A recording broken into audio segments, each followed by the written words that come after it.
Құрбандық шалған кезде мынандай сөздер көп болып жатады жаңағы.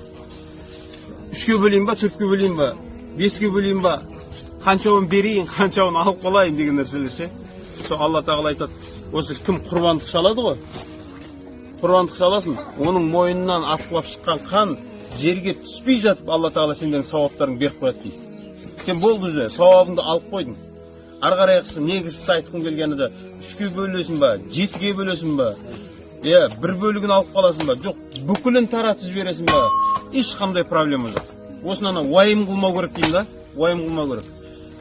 Сен сойдың, болды, сауабыңды алып қойдың. Ары қарай бүкілін таратып жібересің ба? Қанша аласың ол? Ешқандай проблема жоқ. Ниетің Алла үшін құрбандық шалу еді ғой. Болды, сен ниетіңе қарай сауап алдың. Қаласаң бір бөлігін ал да тамақ істе, уырдақ істе.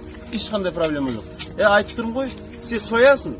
Алла тағала бұның малдың қаны жерге түспей жатып сенің сауабың беріп